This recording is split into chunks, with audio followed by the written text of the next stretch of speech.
Under Standing Order 38, Deputy MaryLouMcDonald. Gramagad August Fulcherov Galera. A warm welcome to Clare Galway, to people from the United States, and of course, Ambassador, you're most welcome.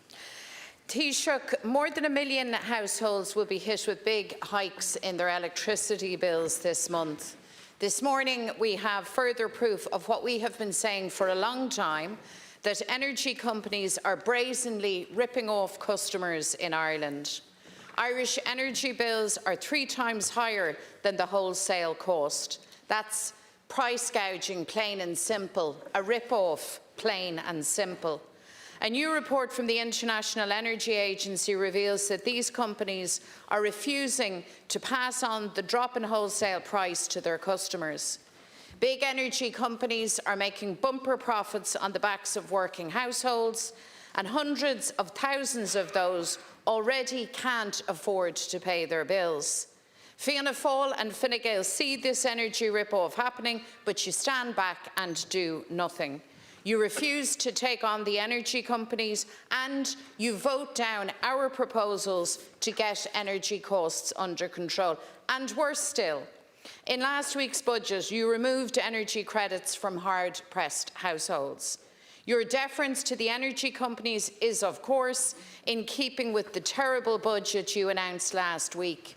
A budget which looks after those at the top and leaves ordinary workers worse off, a reality confirmed by the ESRI on Friday. Taoiseach, your suggestion at the weekend that people don't get the budget, that they need to look at it from a different angle, took some cheek. You see, people don't have to bend over backwards to see what's staring them in the face. No break in their income tax, no increase in the renters' credit, no cut in childcare fees, no increase in child benefit, and no cost of living package. But you could find money for sweetheart tax breaks for developers, for big landlords and for the banks. All your big election promises disappearing like snow off a ditch. Your budget was written as though the cost of living crisis was a thing of the past, but at the very time it was announced, households heard that they faced the biggest price squeeze in 18 months. It's not just electricity. Households are hit with hikes in food prices, in their health insurance premiums, and instead of working to get costs down for households, you hike up fuel prices, student fees, the local property tax. There is no end in sight. You knew all of this when you signed off on this budget. You knew that people would be hammered with big electricity bills and soaring prices, and yet you chose to abandon them anyway. Tá cólach tí fuinneamh ag fanna teaghlaí le háirthe móras na Billy Lectricus. Héag ba séad an rialtas oibrithe don sail seo chun ara thuirt dómh siúd atá war an dréimire. So winter now approaches. People will leave their light and their heating on for longer, and the rip-off bills they receive will be a body blow for families. You've done nothing to help pay one single bill or to ease the pressure on households. People know for a long time that they are being gouged and ripped off on their energy bills, and you now have further proof of that fact. So I want to ask you, Taoiseach, to set out clearly what you will do to end this rip-off. Thank you, Deputy Taoiseach. Annachhuid san budget an teachtain Chicago go háirithe cáir agus taíocht do chóirt do dhaoine a bhfuil ag fullingt fi láthair agus a bhíam go bhfuil costas mar tála go háire ó héamh cuasaí bíad ag dul an arda ach an méad dhéanamar ná cáir agus taíocht ó chóirt dus na daoine spuchte sa tír agus na daoine income íseal sa tír agus níl éon áras ach gur dhéanamar sin. Just say at the outset that the budget, when you look at it across the board, focused in on those on the lowest incomes and also in investing in public services and in infrastructure. And all of us in society benefit from investment in infrastructure, in education services, in special education services, in health services, in more housing, Housing is the biggest single issue facing us, and the budget puts extraordinary resources into housing on top of what was provided in the National Development Plan. Because most young people, irrespective of where they are in the income brackets, want either to be able to afford a house to buy or to rent, or if your incomes are within a certain bracket, to get a social house. And we've provided enough resources for over 10,000 social houses to be built next year, and additional social houses to be leased or acquired. That's the point I'm making. I didn't say anybody got it wrong or anything like that, but I'm simply saying, by the way, I'll come back to the ESRI. The ESRI methodology, I would argue, is somewhat flawed in terms of no. Like, you might want a serious debate. Under the switch model, if you index to inflation, the lowest income deciles benefit substantially more than anybody else, by up to 4 or 5%. If you index to wage growth, it's a different story. And I'm more into deprivation and consistent in terms of methodology, I'm into arresting and dealing with those who are genuinely suffering from deprivation and consistent poverty than the idea of relative poverty, which is a moving feast, particularly when you have a growing economy for 10 years. Now, we ought to have serious discussions about these things. You just go herd-like after the latest headline, Deputy. That's all you do. You latch on to the latest headline and off you go. I can recall during the energy crisis, the proposals that you came up with would have undermined our financial credibility and would have been a boon to the oil companies and to the fossil fuel companies. You wanted to underpin them. And if you keep on doing energy credits, where's the pressure on the companies? Where's the pressure on the companies? You're saying government, what you're suggesting is we keep bailing out the companies. We keep underpinning the gouging. Because if the companies think there's going to be 200, 500, 1,000 euros every year, that will get factored in without question. And I think what's important in terms of the energy companies is there's a more fundamental issue facing the market, and it's the methodology by which the single European market works in terms of how prices are determined in terms of gas. And the marginal pricing or pay as clear system. That is the fundamental problem. And the Minister has established a national group to look at the regulatory framework governing the pricing of energy. That has to also happen in tandem with Europe. The Iberian Peninsula did something on this because of the high proportion of renewables in their mix. We need more renewable energy, but in the interim, we're totally reliant to importation of gas, not totally, but almost 80%. Thank you, Taoiseach. And that is one of the fundamental, because gas sets the price. Up. Deputy MacDonald's on her feet. Thank you, reality. Taoiseach. Deputy MacDonald. Well, Toyas a gachtainna nach bhfuil rud be sa bho sé do daoine nó teaghlaí nó oibrithe atá ag pholangt. Sin an éireanna. So, I have asked you a question about price gouging and ending the rip-off of energy companies, and as usual, you've come up with nothing. You see, your budget has made a bad situation worse for working people. And I know you're not a great listener. God knows your backbenchers know that all too well.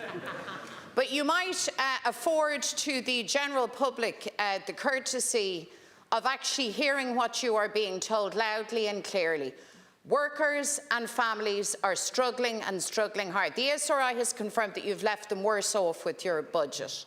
The specific issue that I want to know from you is as regards energy costs that are hiking again and again. There's a rip-off underway. Wholesale prices, energy prices are down more than 70% since 2022. In countries all across Europe, that reduction is felt by consumers, but not here in Ireland. So, as the government that took away energy credits, I want you to set out what are you doing to stop this gouging and to end this rip-off. Please answer that question, Taoiseach.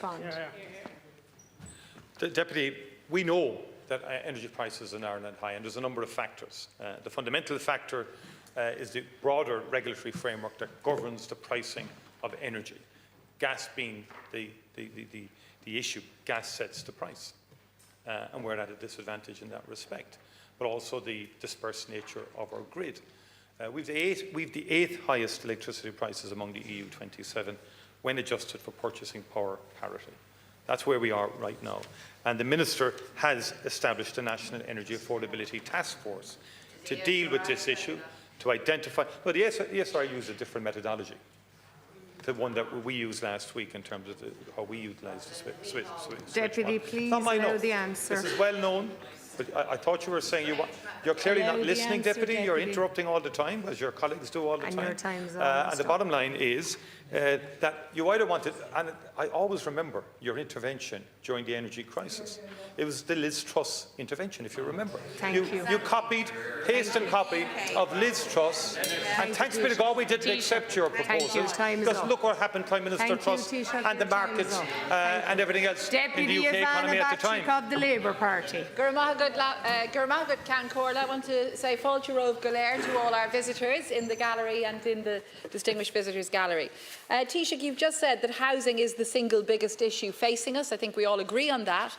But I don't know if you will agree that the housing system in Ireland is broken. Commodified and marketised, the private rented sector is filling the gaps left by lengthy social housing lists. Far too many people are in homelessness, and your government has presided over what is an extraordinary failure and indeed a significant shift. We've seen home ownership rates dropping and people in Ireland now renting in far larger numbers, not by choice but by necessity.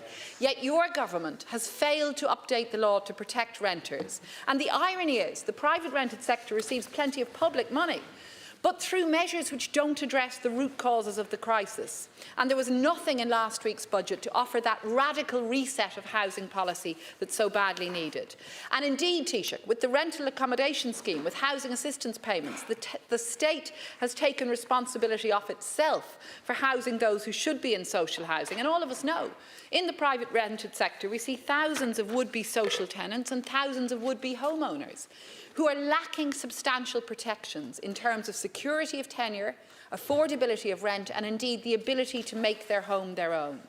Renters have far too few rights in Ireland, Taoiseach, and the relationship to the landlord for far too many is defined by the existence of a toothless regulator and the threat of eviction, a very real threat, because a tenant who pays their rent on time and complies with the terms of their lease can still be evicted if the landlord needs the property for a family member or to sell it, or if they purport to plan as much.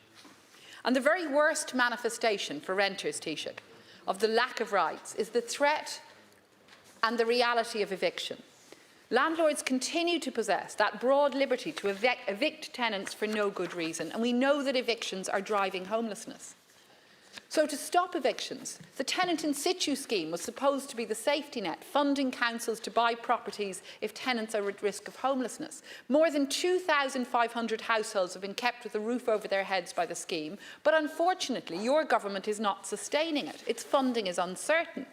Taoiseach, the government is now saying they will legislate to require landlords to disclose the rate of rent they charge tenants, something we've called for many years. A renters register was in the first bill I introduced as a TD in this House in 2021, the Renters' Rights Bill, but we need to see more from you and from government, and in particular, we need to see you reintroducing a measure that worked to slow homelessness rates during COVID, the ban on no-fault evictions. And I'm asking you, Taoiseach, will you consider this winter a ban at least on child evictions, because there's over 5,000 children in Ireland now homeless. And we are at the risk now of normalising child homelessness. So to take a radical step to address this, to prevent more children falling into homelessness, will you consider introducing a temporary eviction ban where children are concerned? Could I just say to the Deputy that the government has responded to the Housing Commission. There's been assertions in public discourse that the government ignored the Housing Commission in respect to the rental market. I would argue that the opposition have ignored the Housing Commission section on rents, because it clearly pointed to a reform of the RPZs. It clearly does. It said it was not fit for purpose, could not be allowed to continue. And once the government came forward and the Minister came forward with rent reforms in terms of the rent pressure zones, both balancing with protections in terms of making it a full national coverage and other measures, there was a chorus of opposition from the opposition and a pretence that the government hadn't looked at the Housing Commission at all. That happened, right? And in terms of the bottom line here is supply. And there's no doubt in my mind that if you continue with rent bans or eviction bans and all of that and rent freezes, you will depress supply. There's no doubt in my mind about that. And also, if we keep on doing judicial reviews, even against guidelines and against regulations. I mean, remember, your party now is judicial. Don't nod, it's the facts. It's paralysing the system. We want to get apartments built. Different types of apartments, different sizes, different guidelines. And the first resort of public representatives within the Labour Party and other parties is to go and do a judicial review, which is going to delay by about 6 months, 8 months, progress on that front. Everybody has identified the absence, the shortage of apartments as a key issue. Government has moved through reform of the rent pressure zones, through changing the apartment guidelines, through the VAT, to try and get to a position where we narrow the viability gap so we get more apartments built. What do we face? We face judicial reviews. And I don't think that's right. I think this is beginning to undermine the democratic voice in here, because we're elected, and we're elected to do things and get things done. But every step of the way, whether it's a wastewater treatment plant, whether it's infrastructure, there are judicial reviews, and many of them are politically motivated. From the government's perspective, we want supply, and more supply. And housing supply numbers for 2025 in Q2, as you know, were quite strong for that time of the year. A 35% increase year on year on Q2 in 2024. A 20% increase for the year to date compared to 2024. And they're the strongest Q2 and half-yearly figures since 2008. Since 2008, the figures in the first 2.5 of this year. And that is the bottom line. So this kind of refusal also to acknowledge progress, but we need to do much more than that. And that is why the government is doing everything it possibly can to get more houses built, to get more apartments built, both on the social housing level, affordable housing, and generally across the situation. And we will continue to do that. And we brought in the rent credit. Thank you, Taoiseach. Deputy Bacik. Significant in itself in terms of, and has been in terms of its impact. Taoiseach, I've listened carefully to your answer, and every time I raise housing, every time I raise the appalling and shocking figure of 5,000 children in homelessness with you, you engage in what I may describe as classic deflection tactics. Previously, when I raised the failures to sustain the tenant in situ scheme, a scheme we welcomed, you'd blamed local authorities. Now you're blaming judicial reviews. The reality is, Taoiseach, you and your government have to take responsibility for what is a housing disaster and what has become shamefully a normalisation of thousands of children who are in homelessness and many more thousands who are in overcrowded accommodation, multiple generations of families under one roof, cramped into, I see it myself in my own constituency, crammed into childhood bedrooms, young adults sometimes with their own children as well, because they cannot find a home to buy or to rent that's affordable. And your government has to take responsibility for this. And of course we acknowledge where there's progress. I've just acknowledged progress with the renters, with more transparency on rent rates. We welcome that. We welcome tenant in situ. But I'm asking you again, Taoiseach, I'm putting forward to you a constructive way to address the scourge of child homelessness, and you haven't answered that question. Well, so I have you asked a range of questions, to be fair, and on the homelessness question, the Minister is taking a different approach than the eviction ban, because we believe the eviction ban will damage supply. But what we can do in terms of homelessness is have a very specific programme and allocated resource. The Minister already received 50 million earlier this year in respect of taking families out of homelessness and allocating social housing in a ring-fenced specific way. And the Minister is committed to doing that, and he received additional resources in the budget to double down on that and to have a particularly focused programme in respect of children in homelessness. And it's, as you know, people enter and exit homelessness on an ongoing basis. So the issue for us is to get families and children out of homelessness as quickly as possible. And it's much more complex than has been articulated by you and others in this House.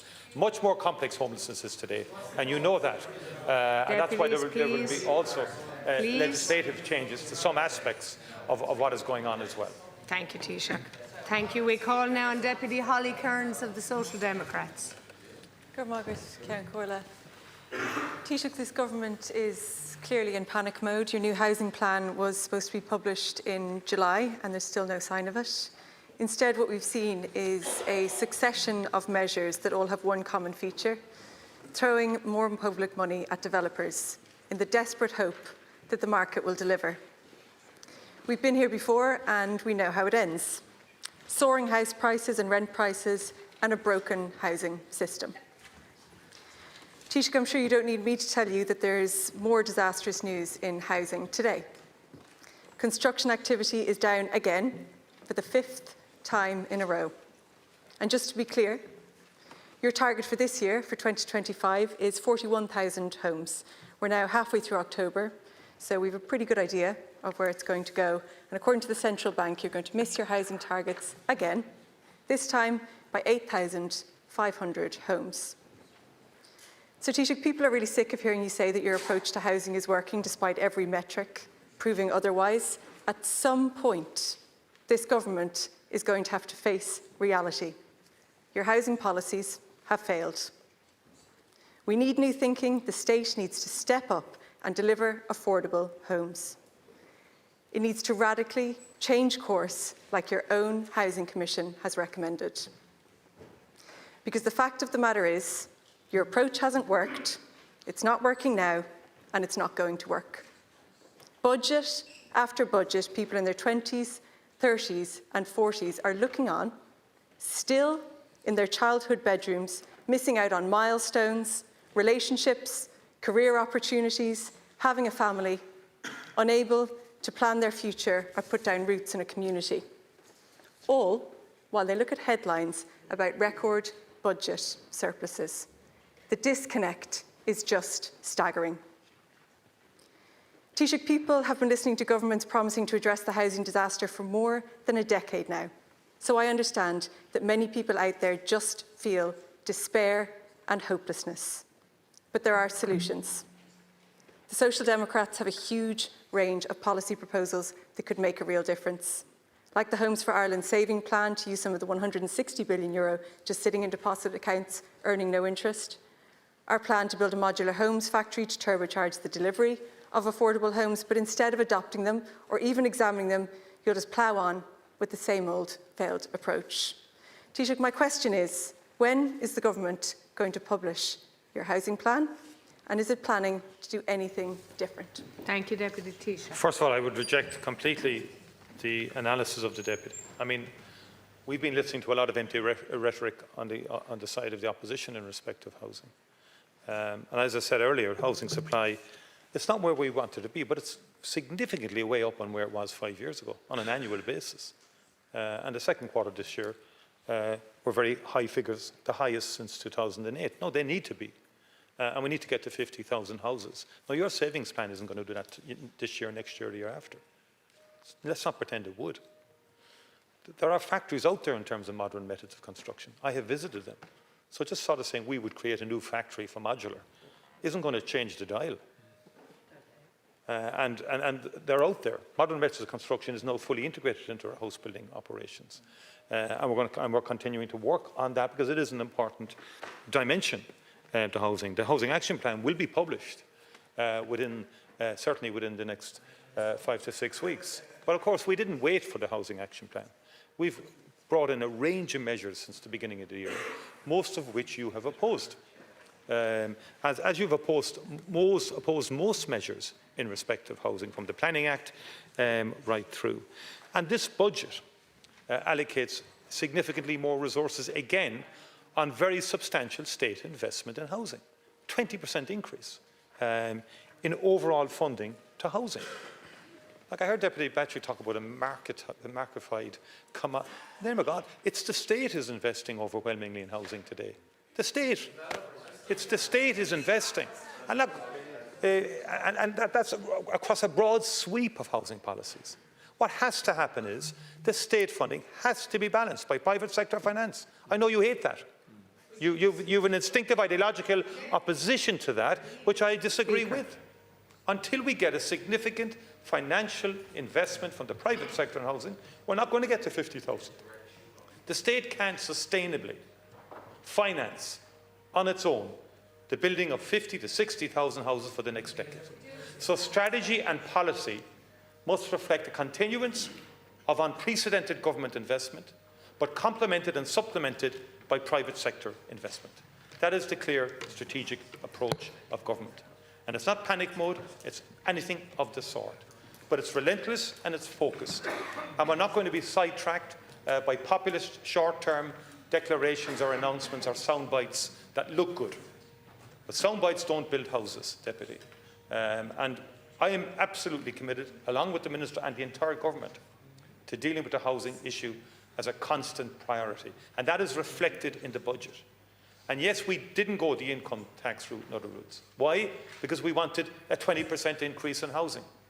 We wanted a €50 capitation grant for primary schools, which makes a huge difference. Thank you. So we went Deputy and we Kearns. wanted to build infrastructure, Thank you, water, Taoiseach. grid, which are central to housing. Time is That's up, what Taoiseach. Deputy enables Kearns us to to build respond. more houses into the future. Thank you, Taoiseach. Water, grid, public transport, the Deputy fundamental Kearns. pieces of infrastructure that make house Taoiseach, your building time is possible. up. Thank you.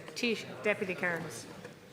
You say you're not in panic mode, Taoiseach, but it does sound like you're panicking, and you've yet to answer my question in terms of when will the government produce their housing plan.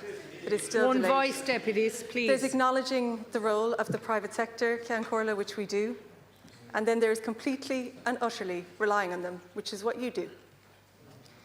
This government goes far beyond acknowledging the role of the private sector and goes to the extent of actually paying them to build luxury apartments that they've already built. It is quite simply unbelievable. The dominance of private developers in the housing sector keeps housing prices high because, of course, they demand large profits. That is the nature of the private sector. To build affordable housing in Ireland, we need to invest in the state construction of housing. We need to build up the not-for-profit sector. We need to produce modular homes at scale. Without taking these steps, without acknowledging that your approach isn't working, nothing will change. So, Taoiseach, I acknowledge that sound bites doesn't build houses. You need to acknowledge that your government isn't building enough houses. So, Taoiseach, to ask my question again, are we going to do anything from this government different in this plan, and when will you produce it? Taoiseach to respond, please. Could I just say, first of all, 4 billion alone in current expenditure provided to housing in 2026. That's an increase of 600 million. And key elements of that will go to the homeless services to ensure that local authorities can provide emergency accommodation. Will it have to be done? For God's sake, you have to provide it. No, it's not. Now Don't be so answer, cynical. You'll be the very first guy condemning us if we didn't. Please. Homeless prevention measures, tenancy sustainment measures and so on, and enabling people to exit emergency accommodation as quickly as possible. Fund over 5,000 new homes under the social housing current expenditure programme. We continue to support over 40,000 existing homes under the scheme. 417 million to support additional 7,000 new tenancies, presently some 50,000 tenants. Significant numbers moving to more permanent social housing. Over 28,000 transfers to other forms of social housing have taken place. And then we have the rental accommodation scheme. And then in terms of capital on the NDP, well over 7 billion allocated capital to housing. Thank you, Taoiseach. That's not soundbite, that's not rhetoric. That is unprecedented investment in housing, and that's reflected this year as well. Deputy Paul Murphy. Thanks, Ceann Comhairle. Taoiseach, Irish households are being ripped off by electricity companies. That isn't just how they feel about it, it's a fact. We have it in black and white from the International Energy Agency. I'll quote from their report. The disparity in Ireland, talking about the gap between wholesale electricity prices and retail prices, was the largest in all of Europe, with the energy component of retail prices 3 times higher than wholesale prices. In plain language, the reason we have the highest electricity prices in Europe is because the electricity companies are engaged in blatant profiteering off of the back of ordinary people. SSE Airtricity declared profits of 113 million to the end of March 2025. Energia, 33 million for the first quarter alone. Bord Gáis, 39 million in the first half of this year. I could go on. The cost of their profits is a crisis for households, 1 in 3 of whom are now in energy poverty. And those families are facing a cold, long, dark winter, Taoiseach. They are facing electricity companies that one after the other have hiked their prices in recent weeks, and their worry is confounded by the failure of the government to do anything in last week's budget to protect them. The economists are very clear. Your budget will lead to an increase in poverty, particularly for older people and for renters who are more likely to suffer from energy poverty in poorly insulated homes. No energy credits, despite the fact that people's bills are higher now than they were last year. No price controls to stop what I think you described earlier as price gouging. No significant investment in retrofitting that we need to give people warmer homes and much reduced bills. And no change from the policy of households subsidising the data centres of the big tech companies, paying for their hundreds of millions of euros of so-called capacity payments. The fundamental root of all of this is the so-called liberalisation of the energy market, the artificial creation of a market where we must pay for the profit of all these different corporations. We've gone from a situation where we had the ESB as the sole publicly owned, not-for-profit generator and supplier of electricity, the success that was a global success, the groundbreaking rural electrification scheme which became a model around the world, the lowest electricity prices in Europe, and we went from that to the highest because of the neoliberal orthodoxy of the 90s and 2000s that meant that anything state-owned had to be broken up and privatised. It's a process that should be reversed. We should have a renationalisation on a not-for-profit basis. But my question for you, Taoiseach, is you spoke earlier about what are we going to do to put pressure on the energy companies to lower the prices? That's my question to you. Thank you. Will you introduce price controls, Deputy, as is proposed in our emergency price controls bill, or you have the power to do under the Consumer Protection Act, or at the very least, will you reverse course in the energy credits and give people something to protect them from the... Taoiseach to respond. I think it's quite interesting that a far-left party, represented as yourself, is an advocate for universal credits for the wealthiest in society, as well as everybody else. It's quite extraordinary contradiction in terms of your often articulated viewpoints. The Minister has established the National Energy Affordability Task Force, because there is an issue with affordability of energy, that's acknowledged. And you've made the point that you would get rid of the regulatory framework and go back to a renationalisation of our energy system. And there's no guarantee if you just renationalise that you get cheaper prices, Deputy. We shouldn't pretend that you would. Because, of course, fundamentally, we have to invest an enormous amount now into expanding our grid and making sure it's fit for purpose for a growing economy and a growing population. The population is growing exponentially. We've had extraordinary economic growth over a long period of time. We've managed, actually, contrary to most of established economic norms, to maintain or indeed reduce marginally income inequality in this country, thanks to our progressive taxation system. But that said, it has impacts in other areas. And the Minister has met with the companies. We focused our work in terms of trying to protect those who would be most affected by energy price increases. And addressing energy affordability is key for us. No, you said nothing in the budget. Well, the historic VAT rate of 13.5%, for example, has been applied to gas and electricity. But we had reduced that since 2022 to 9%. And Budget 26 extended this reduction to the end of 2030.